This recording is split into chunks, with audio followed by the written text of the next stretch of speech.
This is Pixelated Audio, and you're listening to another expansion pack. Why? Because every 2 weeks just isn't enough.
Thanks for tuning in to Pixelated Audio, a bi-weekly video game music and retro gaming podcast. The track you just heard was Castle City from Wave Race. Awesome game, and very glad to hear that again. We are your hosts. I'm Brian. This is James, and today we have a special guest. Kevin, you want to go ahead and introduce yourself? Yeah, so this is Kevin here. I worked together with James in the graphics department at our company, and glad to be on the show.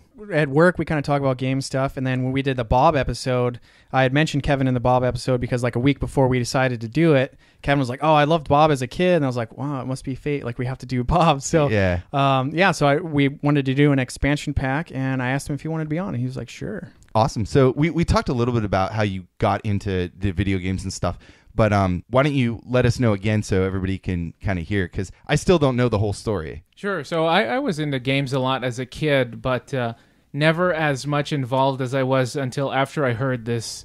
After I heard your show and I met James, it really sparked a new interest in kind of reliving my childhood through video games. Yeah, and I think we kind of build on each other too. I mean, you know, I think it's snowballing every time me and James start talking to each other about like games. We start getting more excited, and you know, then you throw drinking into the mix, and then it becomes like just a disaster of like you everything. Got to break out that wallet, and I know we've got a lot of comments from you guys, you listeners, that like, oh, I really have been thinking about getting this game, and after hearing the episode on that game, I got to go get it. Or what is this? Like, where can we find it? So I think just the gaming community in general. You hear someone excited about a game and it makes you want to try it out. And I know with Kevin and I at work, when we talk about stuff like, you know, it's just like, oh, he just picked up something. Someone's like, oh, I feel like I got to go pick up something. So, like just on Friday, he picked up something, and then I ended up picking up a couple of what game was that? Games. I think you picked up... Oh, I picked up Uncharted 1. Okay. Yeah, and then PS3. And then I ended up picking up Wave Race. Nice. And then Beetle Adventure Racing, which I had growing up, and I ended up getting San Francisco Rush. So that was pretty awesome. Very cool. So that track we just heard was Castle City. Do you have experience playing this game? I assume you played this growing up. Oh, yeah. I played this a lot growing up. One of the first games I got for the N64, and it was a game that my younger sister and I played a lot together because we felt that it was something that we could both enjoy. It was a friendly racing competition. Yeah, it looked great. It was just so bright and so friendly when you play, not violent, you know. Yeah. And you know, I mean, myself, I prefer the fighting games and the whole, you know, fighting violent games. With my sister, it was all a bunch of friendly racing games that we enjoyed. So this is something we played a lot together, and something I played a lot individually myself. Yeah, I grew up with this game. This is one of my favorite N64 games of all time. I would spend hours and hours just in Dolphin Park. You know, it's the little trial area where you learn the controls and everything, but it's this little tiny island basically. Yeah. And I'm sure that people listening who have played this game know exactly what I'm talking about. And there's dolphins kind of swimming around. They kind of follow you, and there's different jumps you can take. You can kind of cruise around and gain speed and learn and master a bunch of tricks. Like you can do like backflips and, you know, forward flips and spin around on the handlebars and stuff like this. Barrel rolls and stuff. Yeah, it's fun. Yeah. I would just sit there for hours and hours and hours and play Dolphin Park over and over and over, and then use the little trick to turn into the dolphin and play as that too. Things like hold down A and down or something when the level starts. But anyways, Really cool track. Why did you pick Castle City over everything else in this soundtrack? Recently, when I listened to Castle City, it's a really elegant sounding track. It made it feel like you're at one of those $2,500 a plate fundraiser dinners. It's like jazz music playing. There's a live pianist. It's just really classy and really fancy, and it's catchy. I really enjoyed this track most out of a lot of the tracks on there. Yeah, I really like this one too. I mean, most of Wave Race soundtrack is excellent. Pretty awesome. I really liked how it has that kind of elevator mall feel to it with a little bit of like energy boost punched in there. I mean, it's just one of my favorite parts about this track specifically is those really long, drawn-out scales that kind of ramp up. It's like doon, doon, doon, and it really reminds me of like 80s television, like The Incredible Hulk or like Charlie's Angels or something Awesome. like that, like how they do that all the time. They do something incredible, and they had like that kind of echoey noise. So. See, I liked the sirens. It's like these sirens that build up, and while the sirens are kind of building, you hear this really cool like percussion, like clavis and like wood blocks and stuff, like, you know, going off, and then it just kind of builds up and then goes back into the melody again. I think that was a sweet track. This is a cool level too. I think it's mostly like a darker level, right? Right. It's like played at night. It's definitely a darker level. It's just a lot of fun. I mean, all the levels in this game are great, but this one really stood out to me because of its classy feel to its music. Cool. Could you actually tell us a little bit about the game? Yeah, so the game came out in 1996. It was developed and published by Nintendo, and its composer was Kazumi Totaka. Yeah, and you guys would definitely know some of his work. Oh yeah. Japanese composer that started working at Nintendo in 1981, straight out of college. He's done a ton of stuff. So like Mario Paint, Super Mario Land 2 on the Game Boy, Zelda Link's Awakening, Wario Land for Virtual Boy, Yoshi Story N64, Luigi's Mansion, Animal Crossing. I mean, pretty much everything that you've probably played. Everybody's played a game that he's worked on. Yeah, at least one. I mean, at least one. Yeah, so Totaka also did some voice acting too. And I think we talked about him on another other episode at one point. Yeah. He did the voice of Yoshi. So a lot of different games that Yoshi has, you know, voices in, he's done those voices. So like Yoshi. Wow, that was really good. We did not splice in the sound effect. That was actually James. Yeah. I just threw that out there. So good. But I mean, can you imagine like a grown man? Well, I guess I just did it, but yeah. I mean, like, I couldn't. Yeah, super famous composer, and they're just like, "Hey, we need the voice of this little dinosaur," and it's like, "Okay, I'll do it." Where did that come from, man? I don't know. that was I've really never good. heard you do that before. Anyways, he also did the voice of Professor Egad from Luigi's Mansion. So pretty awesome voice acting there. Both totally unintelligible voices, but you know, very awesome composer though. Yeah. And also Animal Crossing KK Slider is based on Totaka too. So I think that was the thing that we mentioned. But it's funny because Totaka actually is kind of famous for something else too. He has this little 19-note song called Totaka Song, and he scatters it in a bunch of games. I'm sure the listeners know this that are familiar with his work.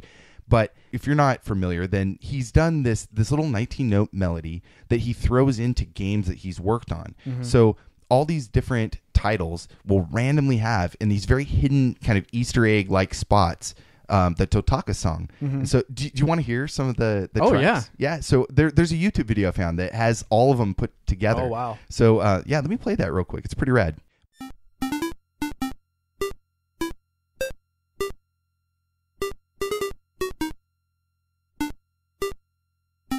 But we'll make sure we put a link to it in the show notes. It's pretty rad, like looking at every different method of getting this Totaka song to show up. A lot of them are like 2 minutes and 30 seconds of like waiting on a certain screen. So if you go to like Mario Paint, for example.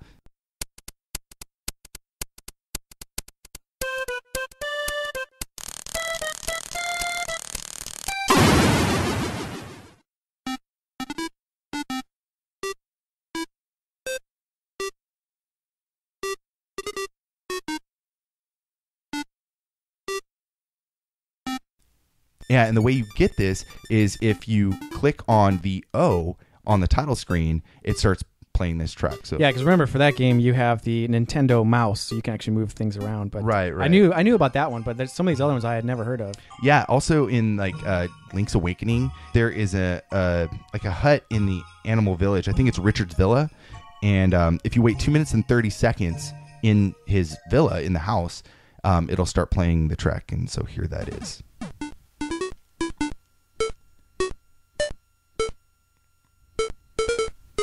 But anyways, yeah, it's in a lot of different games that he's worked on. There's Yoshi's Story, Virtual Boy Wario Land. He has it in there. Animal Crossing New Leaf, Yoshi's Touch and Go, and Animal Crossing City Folk.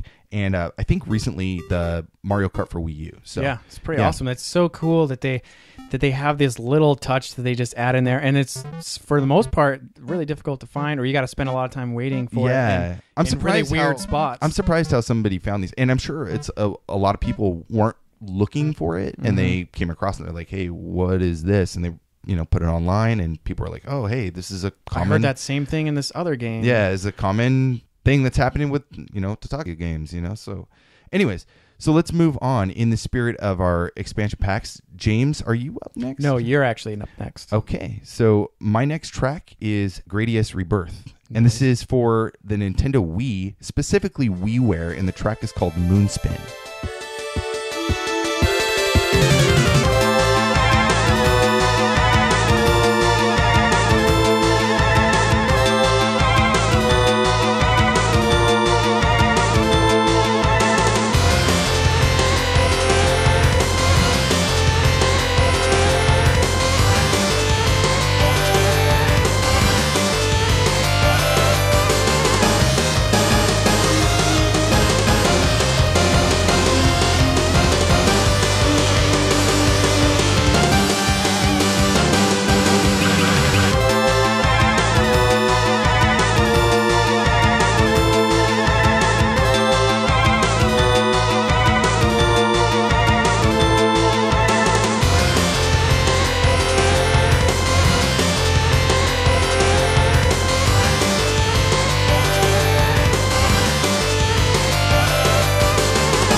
So that track was called Moonspin, Last Exit, from Gradius ReBirth on the Nintendo Wii, specifically WiiWare. This was a WiiWare title. It was developed by M2 and published by Konami. It came out in 2008 in Japan and 2009 in the US. It was arranged by Manabu Namiki. Yeah, such an awesome track. I mean, this is exactly what I would have expected from Gradius. Very fast-paced, high energy, kind of had a little bit of a montage feel that I really like.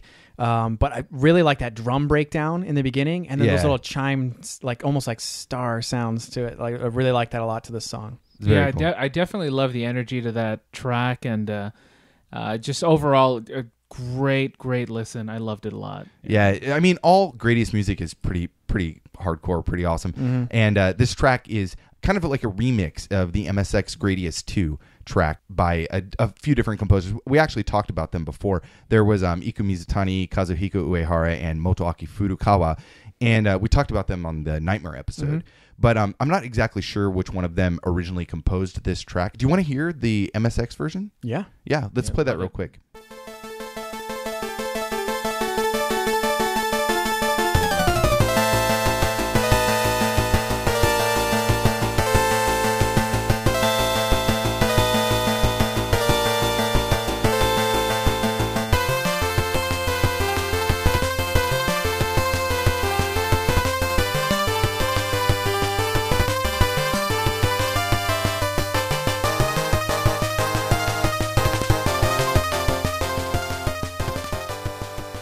Yeah, I mean, you can definitely hear like the similarities, and this still has such an awesome sound to it. It actually feels like a little bit more of an authentic 80s sound. Yeah, no, I actually preferred this version a little more. Yeah. Because it does have that chiptune sound, but the remix is very well done. Yeah. He did a very good job, remixing this for this game.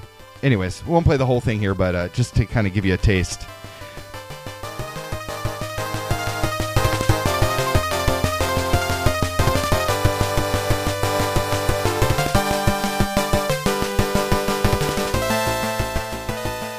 So anyways, Manabu Namiki is a Japanese composer and sound designer. He started in 1992 working for NMK, which is Nippon Microcomputer Kaihatsu. Then he moved over to 18 Rising.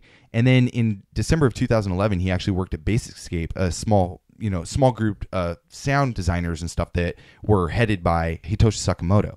And under that, he did Trauma Center, Under the Knife 2, Beatmania 2 DX, which is some, Beatmania game. Right.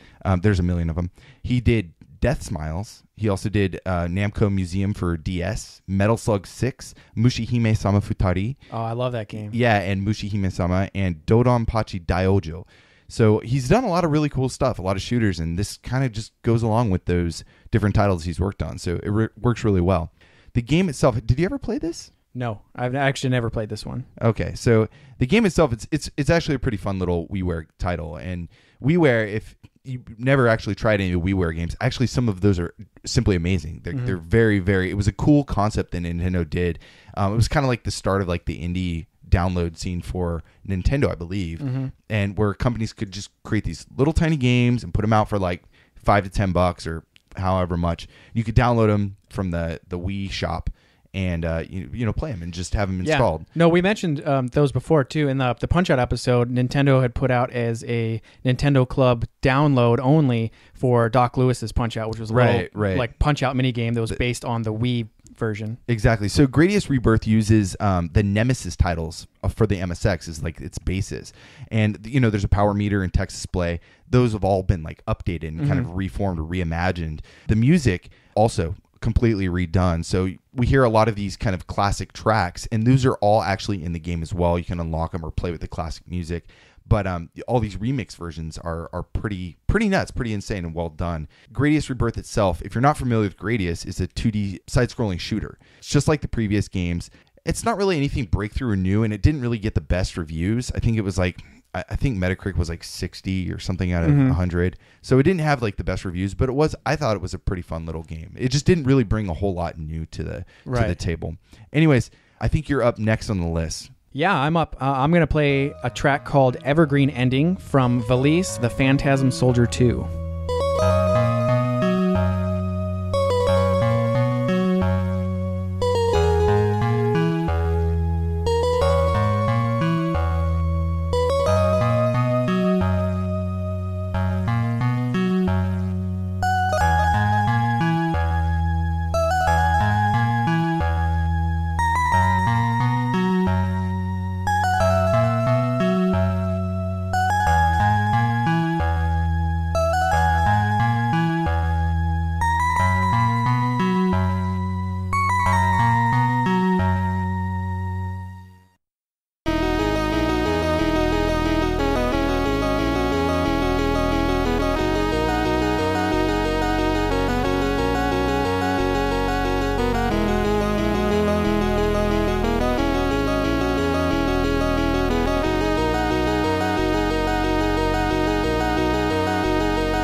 You just heard Evergreen, the ending theme from Valis, the Phantasm Soldier 2 on the MSX, composed by Tenpei Sato, Shinobu Ogawa, Masahiro Kajihara, and Jizou Kubaro.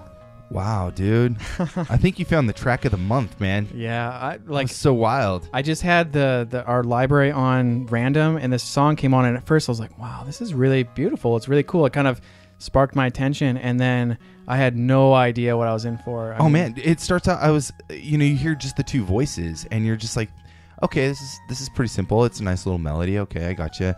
A minute and a half in, those triplets start playing. It's like da-da-da-da-da-da-da, and then it just unlocks piece after piece, just kind of folds together, and then the kick drum comes in, the snare, and then, wow, what a wild track. And the ending, man, I don't even, words can't even describe that. It's like magical. Yeah, I mean, I was so excited to share this track with you guys, and as we were listening to it, I was like, kind of like, hee, like I know what's gonna happen. Oh, and like, I was give just me chills. I was just watching you guys, and like Kevin, you were like, oh, this is really beautiful, and you're like, oh, this is awesome, and then I was like, oh man, they don't even know. Wait till that kick drum comes in. And oh yeah, it's just it was elegant. It was gorgeous. I loved every minute of that. Yeah. It's something I'll listen to, time and time again. Yeah, Valis is known for its good music too. Mm-hmm. It's very, we didn't know each other's tracks. We specifically hid them from each other, like we do for all of our expansion packs. But I had no idea you were going to pull Valis on us. Yeah, that's awesome. Yeah, good I mean, job, you really dude. That didn't was, know until a couple minutes ago when I said, "Why don't you load up this track right here?" Yeah, no, it blew my mind. That was a good one. That was a really awesome find. A little bit more about this game. This game came out, like I said, for the MSX. It also came out for the PC 88, Mega Drive and Genesis, PC Engine, TurboGrafx 16, Sharp X68000, and it even came out for the PS3 in Japan only. Oh, nice. Yeah, it's been... I've seen this game ported on pretty much everything. There's a million different versions of it. I'm glad you picked the MSX version. What a rad way to, showcase the MSX again, though. Yeah, I mean, when we did that Nightmare episode, I fell in love with the MSX, so I was like, oh yeah, I really want to do some MSX. And, I mean, this is not really considered the best version of the game. There's a lot of slowdown where there's a lot of things going on. And this is a 2D platformer, and there's a lot of kind of choppiness. And I guess the X68000 kind of fixed some of that, but its music is not really as great, so it took a little bit of hit there. Oh, yeah, okay. But I mean, it's really cool. This game was originally developed by Lasersoft, but Renovation Games did some of the ports, and it was published by Telnet Japan. Yeah. So, and I guess there was a really kind of a big difference between the Lasersoft versions and the Renovation Games. Was it like upgraded graphics? Or? No, it was more in tone. The Renovation Games was a lot more violent. There was more blood.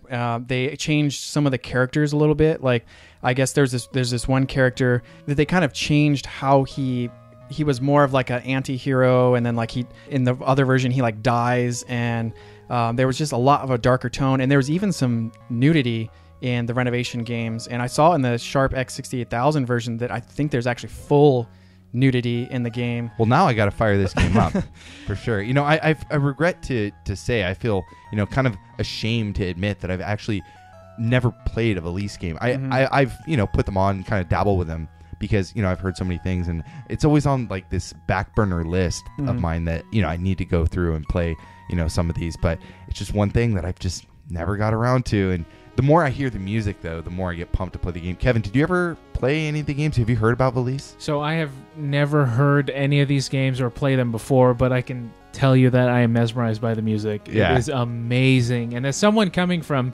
not being familiar with these games before and just falling in love with the music has got to say something. Yeah, I know. It was a great pick. Can you tell us a little bit about the game? Did you look anything up? Yeah, it's the story behind it is you play as a schoolgirl named Yuka, which, from what I understand, is the same character you play as in the first game. Okay. And she's kind of plagued by these new nightmares, and then she finds out that these nightmares are real, and there's a new warlord in this kind of other dimension, I guess. Okay. So she has to become a warrior again, and she goes to this other world to kind of free them.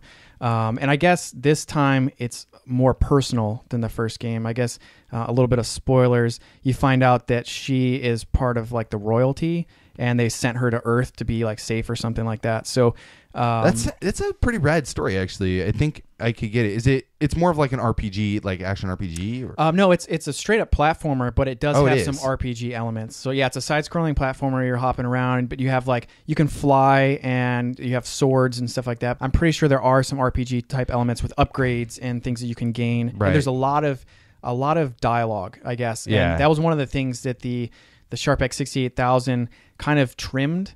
They kind of tightened things up a little bit with taking out some of the unnecessary stuff and kind of making some of the cutscenes not so long. Kind of focusing the game a little bit more. Yeah, kind of fine-tuned it. Because when I dabbled with these, I mean, it was years ago. It was like high school, around high school time, maybe a little bit later. I don't really remember much about him. But now that you mentioned it's more of like a platformer, I do remember that it reminded me a lot of something like Potful Mail. Yes, very much reminded me of Potful Mail. It has that kind of anime look to it even, which I thought was really cool. Because Potful Mail also has a lot of dialogue. It has kind of an action... It's a platformer, but it has like this action RPG kind of element to it at the same time. But that's really cool. Now I really got to go back and play this. Yeah. I mean, I don't know if I mentioned too that this game came out in 1989, so it's pretty old, but I mean it's really fun, and that music is just so good. And like I said, there was a bunch of different composers. Couldn't find a lot about a lot of them. Tenpei Sato was the one I could find the most about. Was doing work from 1988 to 2008. And I saw on their list a lot of MSX, PC-88, PC-98, X68000, PC Engine, Super Famicom, Genesis, all the way up to PS2 and PSP. And it's funny that the last credit on theirs is this PSP game called Prinny, I Can Be a Hero. And it's funny because I was... yeah. It's like Prinny, Can I Really Be a Hero? Yeah, it's like this penguin. And I was actually at a thrift shop, and I saw Prinny 1 and 2 in box. So I was like, I don't have many PSP games. And so I picked them up, and I haven't played them yet, but I was like, wow, if the music is this good in this, like I have to check out those games. You got to check them out. That's pretty rad. I think that this is one of those games now that after listening to this track, I'm gonna have to go back and play. Do you have a recommended version, or do you know of the preferred way to play this? Because it sounds like MSX probably isn't the way to go. No, they had said that the Sharp X68000 fixed a lot of the slowdown, which some of the slowdown made the game almost unplayable from what I understand. Okay. But so the Sharp X68000 version was supposed to be really good. Now, I did say that there was a PS3 version that came out, but for Japan only. So it is out there, and I don't know if... I wonder if I can find that, like, next time I head over there, if I can find just a awesome. used copy, because the PS3 is mostly region-free, so be able to play it that way. Well, and it did come out for the Genesis too, and I know that there was a Super Deformed or an SD version of the game that actually looked really cool. So it's like very short. Man, like, I gotta look that up. Like cute dude. little animated characters hopping around and stuff like that. So that would even be a version that'd be fun to play as well. Rock on. Anyways, I think who's up next on the list? Kevin. Is me? Kevin? Yeah. All right, Kevin, what do you got next for us? That is me up next, and I have a track from the game Road Rash. Oh. That came out on the in North America, the Genesis, and Japan known as the Mega Drive, out in 92. But in Europe, they got the game first on the Mega Drive in 1991. Excellent. And the track name is called Pacific Coast. Awesome. Let's listen to that and we'll be right back.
So you just heard Pacific Coast from Road Rash on the Sega Genesis.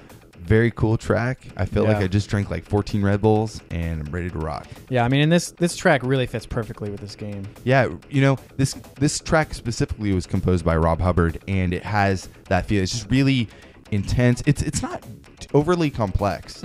You know, it has a very simple rhythm that kind of repeats and repeats. He has these little kind of melodies that grace in and different patterns and different rhythms that he works with. But overall, I think it works really well for this type of game. I thought it was a great track. Good pick. Oh, thank you. So this is a great track, a lot of energy. It got me really pumped up while playing the game. But funny story was the reason how I got into this game to begin with was I had family from Atlanta coming to visit, and back when Blockbuster was really big and you could rent your movies and games, I had rented a different game, and my cousin, let's say, rented this Road Rash game for the Genesis, and he got a lot of the glory playing this game. A lot of people weren't big fans on the game I picked, so I had kind of been bitter about him picking the popular game. And What did you pick? I picked some old Western game with guns and shooting, and that's really all I was into before. That sounds pretty awesome. It did Yeah. sound awesome, but I want to know what that game is. from all the glory he got from picking Road Rash, I was a little upset. So when he had taken off back to Atlanta, I had gone back and rented the Road Rash another 2 or 3 times since, and just fell in love with the game, but didn't let anyone else know about it. So That's awesome. Yeah. That's awesome. I loved this game too growing up. Yeah. It was a fun one. This Road was one Rash, that I good. had as well, and Yeah. I mean, you're just so great, just playing racing motorcycles, beating people up. It's just so fun. I actually had Road Rash 1, and I remember the cartridge has that little yellow piece on the side. Yeah. I was like, it just stuck in my head that this was a really fun game. Yeah, it was developed and published by Electronic Arts. So Rob Hubbard composed this track, but it was actually composed by 2 people. It was composed by Rob Hubbard and Michael Bartlow. You know, we talked about Michael Bartlow actually before on our Bob episode. So half the track, the soundtrack, is stuff by him and half is by Rob Hubbard. Rob Hubbard, I don't know how many times we've talked about him on the show before, but once again, if you're new to the show and this is your first episode, I hope this isn't your first one. It's probably a weird one to start on. But Rob Hubbard is a British composer, and he did a lot of stuff. He was a sound designer, and he's arguably one of the most renowned musicians for video game music of all time. Did a lot of stuff on the C64 and influenced a lot of composers of video games today. Awesome melodies and rhythm sections, and I think this track was no exception. It was very cool. Yeah, and I found it really funny when we started really diving into some of the research for this game that Kevin picked this track, and I don't know if you remember at the beginning of the episode we said that Kevin was really into Bob and had mentioned it before we did the Bob episode, and that unbeknownst to him, this game is directly linked to Bob through Michael Bartlow. So, Yeah, that's awesome. And Michael Bartlow is awesome because if you go back and listen to episode, what was that, 28? I don't even know. 20, Yeah, I don't know. We've done so many now. It was a while back. Anyways, if you listen to our Bob episode, definitely you'll hear some of his stuff, and it's really good. I think that was Michael Bartlow, and then the other version was Alex Rudis for the Super NES. Yeah, there's some really good stuff, and if you listen to the whole soundtrack for Road Rash, you'll hear a lot of very similar stuff. It doesn't sound like it's different composers almost. It almost sounds like they really work together well for how they compose the style of music for this game. I thought that was pretty awesome. Next up on the list, is it me or you? It's losing. you. Okay, I am totally lost with when it comes to organization of Yeah, who when we have goes guests next. on here. Yeah, okay, so the next track that I have picked, it's actually, okay, so I have to preface this a little bit. It's not going to be this epic track that you're going to hear like Valis, and it's not going to be this hardcore Road Rash stuff. It's a little bit more mellow. Okay. Anyways, so I'm going to fire this one up. It's called The Amazing Paperboy Rides.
just heard The Amazing Paperboy Rides from Paperboy in the arcade. And that was a really, really jazzy song there. I really enjoyed it. I was bopping my head to it the whole time, and I was in the zone. I really liked it a lot. Good stuff. Yeah. I really liked how the track built. How it builds. It's just like it starts out. There's like that cowbell. I kind of like that. Yeah. So good. Yeah, And then- so good. And then like Gotta have more cowbell. yeah, and then like the piano comes in and kind of takes over a little bit, and then but you can still hear everything that was going on before. And Right. then those keyboards come in and start getting some tickling on the keyboards. It's just Yeah. like Oh, I loved it. it was just Every like minute. really cool. Yeah. This was for the arcade. Specifically, it came out in 1984. It was developed and published by Atari. The thing about this is specifically for the Atari System 2 hardware, and which used the YM2151. But it was ported to like nearly everything else. And the first time I played this game was actually on the Game Boy, and then I played it on the NES. I'd never played it in the arcade because nobody around carried this game, and it wasn't until wasn't really until California Extreme last year that I was able to actually see the full cabinet and actually play it, Yeah. rather than being in like some arcade in the 80s. And I didn't get to experience it that way. So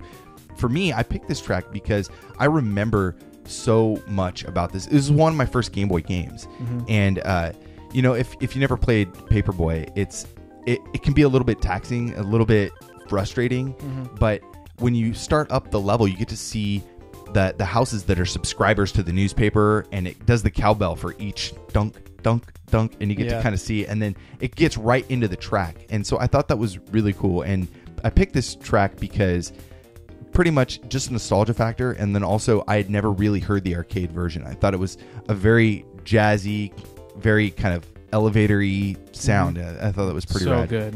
Yeah. I mean, really enjoyed that. It's a really interesting arcade too. Like, instead of like the controls being like a joystick or something, you have like bicycle handlebars. Yeah, And like you move forward and backwards by like a dirt bike kind of. Specifically picked this track because I have a picture of you from California Extreme, I think this year too, that you're playing it and you're failing miserably. Yeah, it's a very unique game. Yeah. And I didn't have it growing up, so I didn't play a lot of Paperboy, so it's very weird. And then also playing with bicycle handlebars, it's very weird. That's what makes it really difficult. Because so the arcade unit itself uses handlebars rather than a joystick and buttons? Yeah, it's a full-blown thing. So if you tilt forward on the handles, you actually ride faster. If you hold back, you ride slower. Interesting. And then you have the left and right control. Very cool. Yeah, it's very interesting concept and very interesting arcade. It's going to be really hard to like kind of emulate that feeling because you need that controller, that control panel. But anyways, the object of the game, if you've never played Paperboy, shame on you. But if you haven't played it, the object is to deliver papers to different customers while inflicting as much damage to their property as possible. Yeah. So you want to try to like get like newspaper. You get, I think, the most points for getting on their doorstep or in their mailbox or something. But also you can like hit dogs and hit break windows and stuff.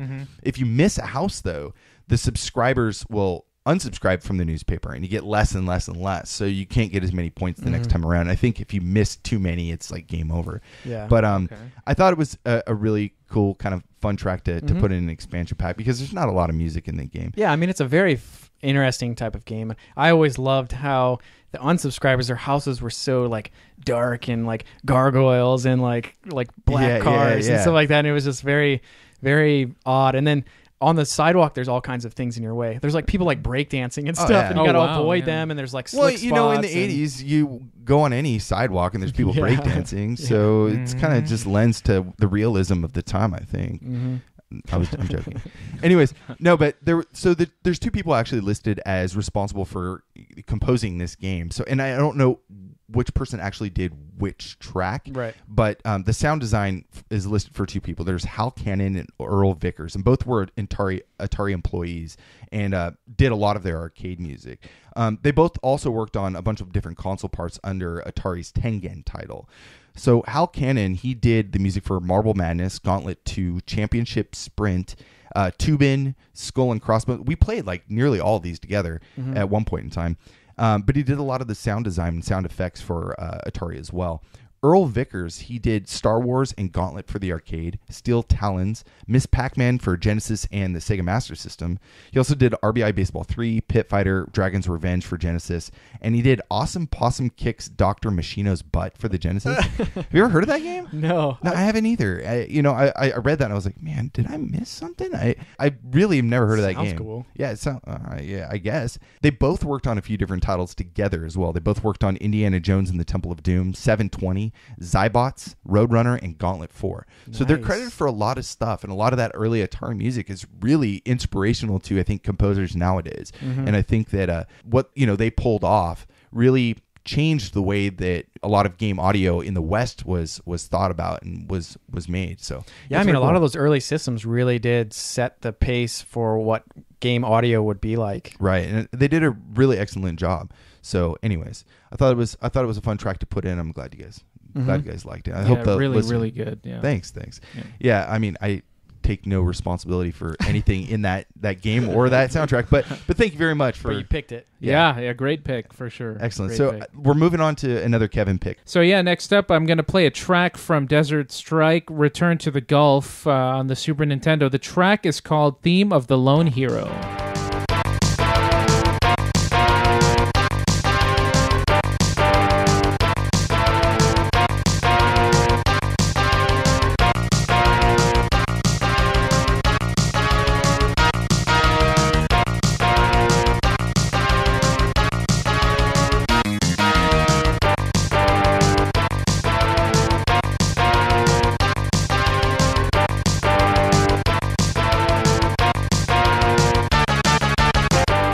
So that was Theme of the Lone Hero from Desert Strike, Return to the Gulf. Came out in 1992, developed and published by Electronic Arts, which came out on the Super Nintendo.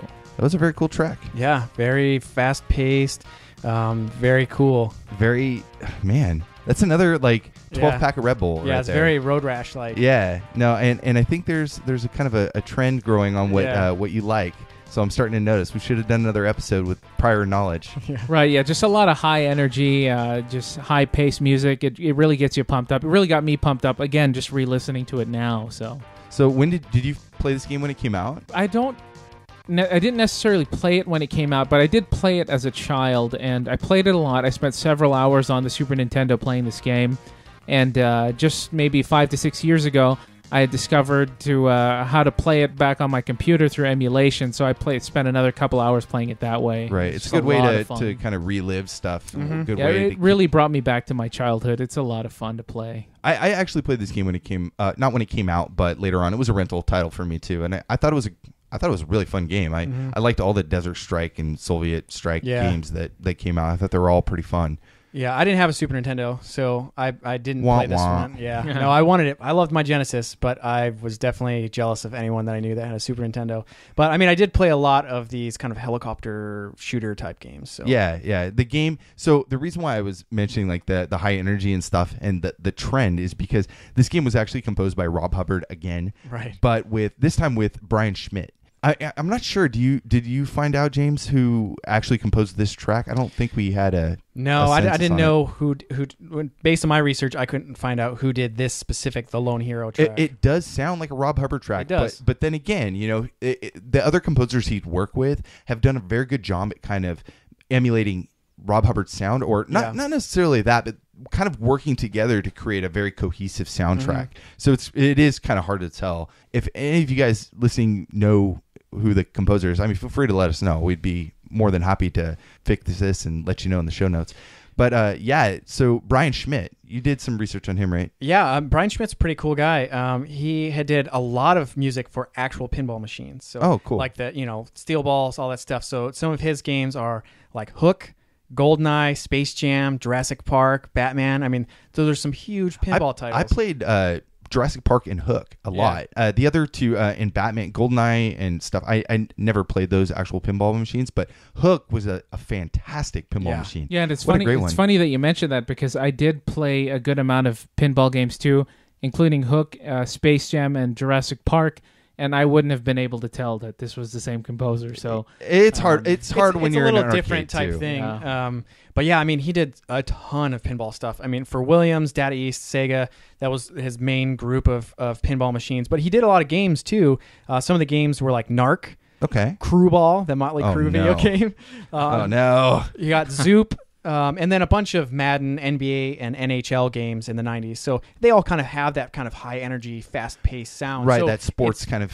it's vibe. kind of believable that they would be a good matchup together. Yeah. No. I think that his work is really prolific. I mean, Hook and Jurassic Park. I mean, those. I'm sure they're using a lot of licensed music, but be able to push it through the sound chips of those pinball machines is pretty impressive. And this track, whether it's Rob Hubbard or Brian Schmidt, I think it was put together very well. A lot of energy, fast paced. This track is short itself. Why specifically did you pick this track over some of the others in the soundtrack? So this track specifically because it just got me pumped up like it did back when I was a kid. It just sparked up this energy that I've had before and that I would like to relive again. It was so good hearing it again. It just brought me back to my childhood, and everything about it was awesome. Ding, ding, nostalgia. ding, ding, ding, ding. That is the point of this podcast. Yeah. So if you're hearing stuff and it brings you back to that, that special little place, that's definitely what the goal is. When we started doing this, we were thinking, man, like all these games that kind of we have these memories of, and also some of these kind of like faux nostalgia memories, like Valis. Like I never played it, but it makes me feel like I'm back in the in the late 80s, early retro 90s. feel. It brings me back to when I was that age, even though I didn't experience the game. So that's a really cool kind of anecdote that you brought up, that this game just kind of brings you back to your childhood, and I think that's kind of what the point of listening to all this music is. Oh yeah, very, I mean, very well done. It wasn't until listening to the show that I was able to spark up how I used to feel as a kid playing video games before. So it's really. It's refreshing. It's definitely refreshing to hear this again.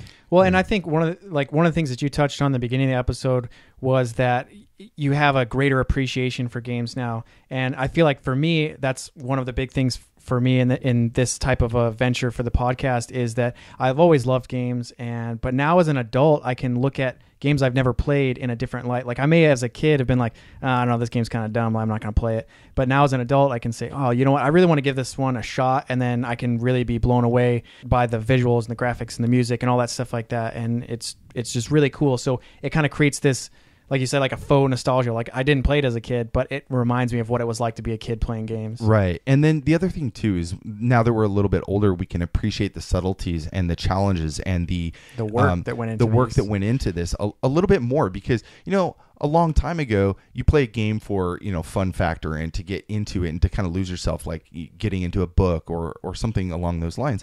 But now we all have busy lives. We're adults now. We have to work. We have very limited time, but we channel that time in some of these retro games, and it really kind of brings back so much, makes us really rework, on our brains. All the gears start ticking again. We start thinking like, oh man, like the music that went into this, the graphics, the art style, like the things, the complications, the limitations that they had. It's all relevant. It's what makes retro gaming so great. I'll shut up. James, you have a track to play, right? Well, actually, there's one thing I want to mention about this game, like how you're saying the limitations, they create like such a creative environment to do things that no one else is doing in a different way. So when I was doing research on this game, the lead designer of the game is a guy named Mike Posen. It's Posehn. I'm not sure if that's how you pronounce it or not. That's a good guess for me. But so he has no background in designing games. He's never designed a game. He actually has a PhD in mechanical engineering.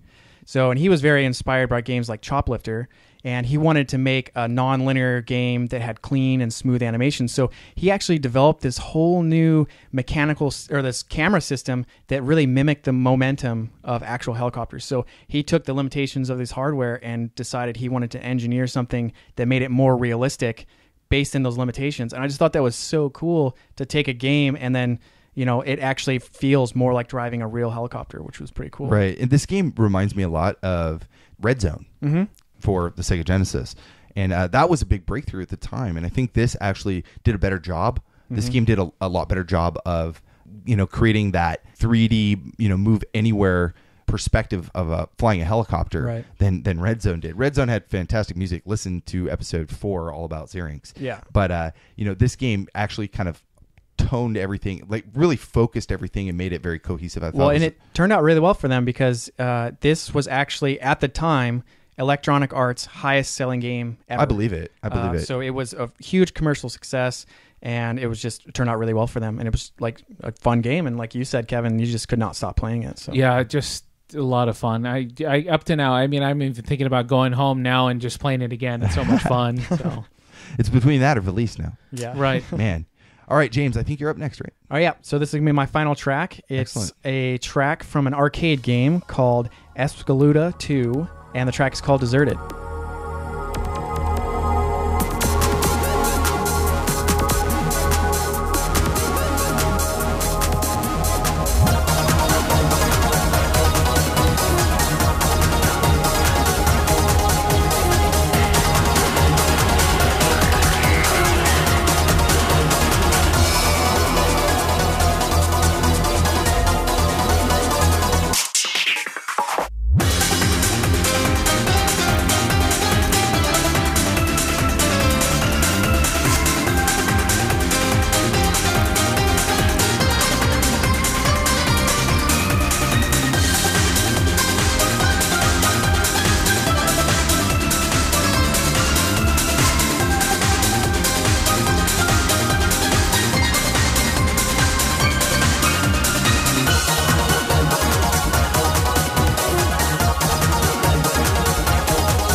You just heard Deserted for Espgaluda 2 on the arcade, developed by Cave and published by AMI, and the composers are Manabu Namiki, Mitsuhiro Kaneda, and Ryu Umemoto.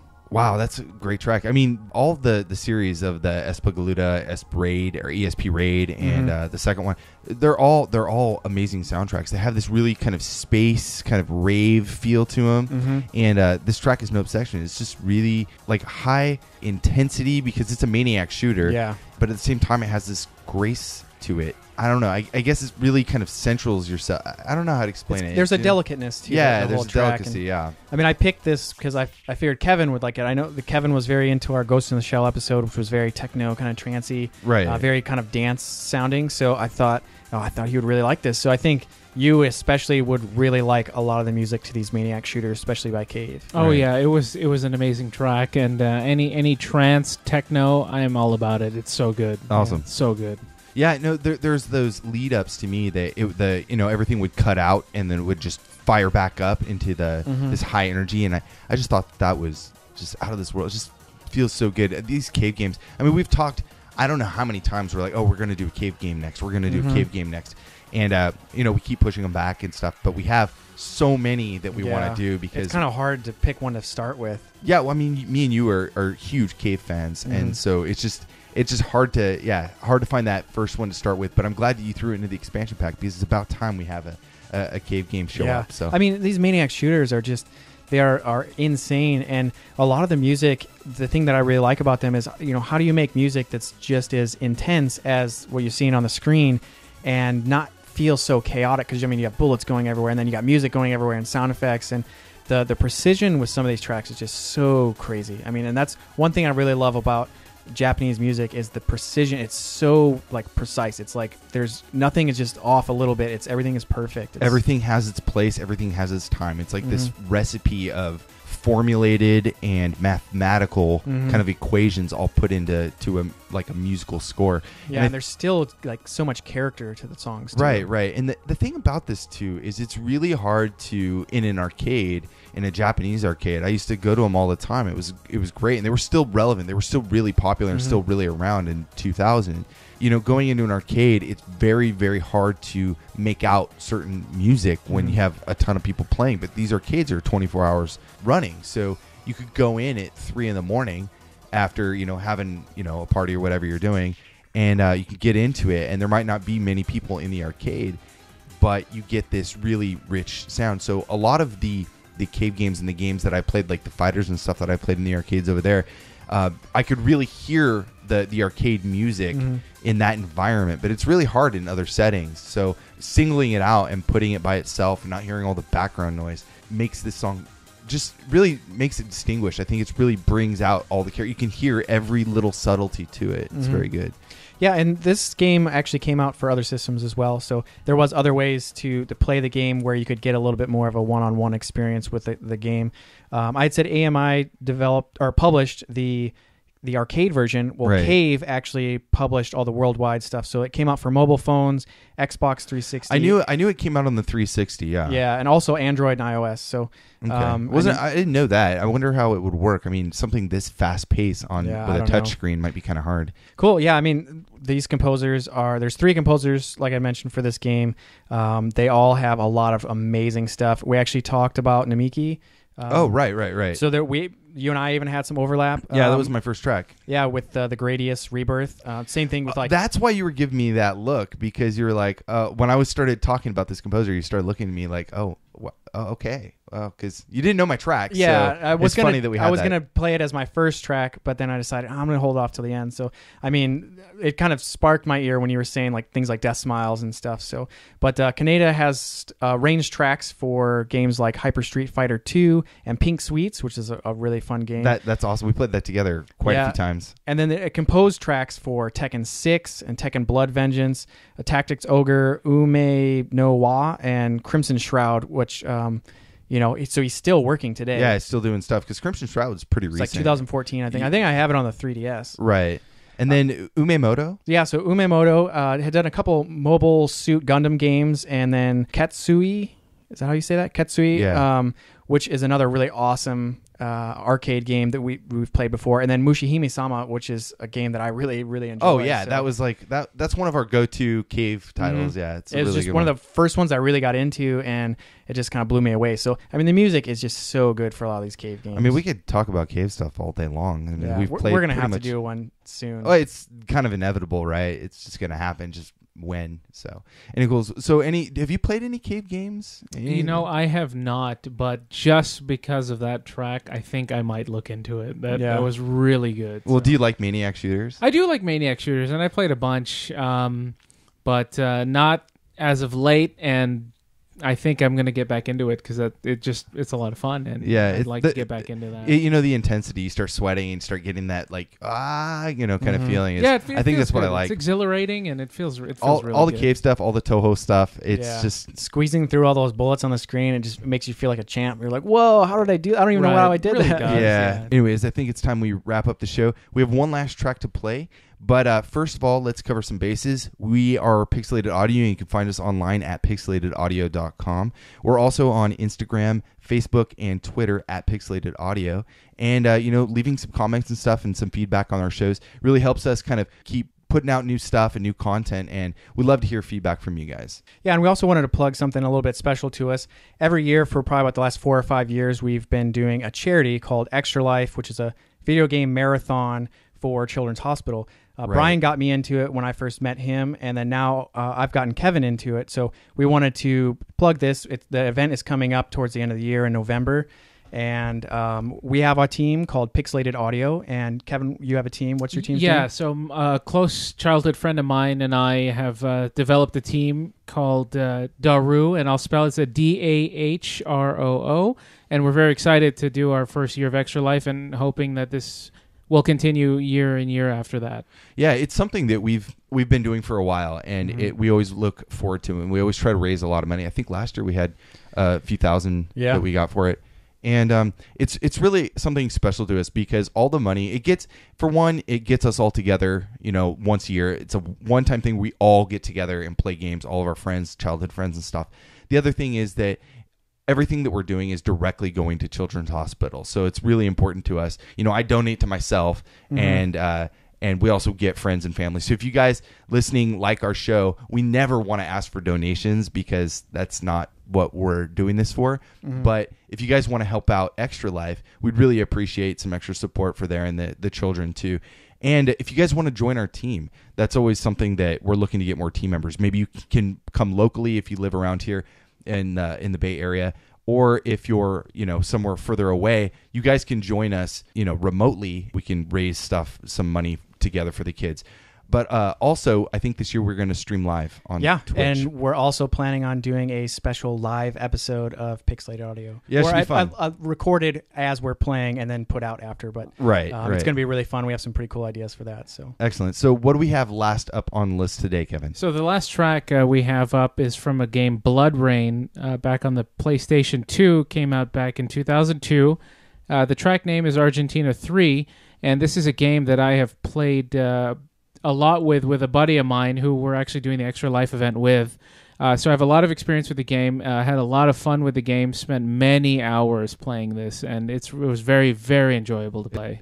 The track is called Argentina 3. Again, this is for Bloodrayne on the PlayStation 2. It came out back in 2002. Thank you so much, Kevin, for joining us today. It was a blast having you on. We hope to have you on future shows. Yeah, thanks for having me. I look forward to being on future shows. Keep up the great work. All right, so this track is from Bloodrayne. Thank you guys, and look out for the next episode.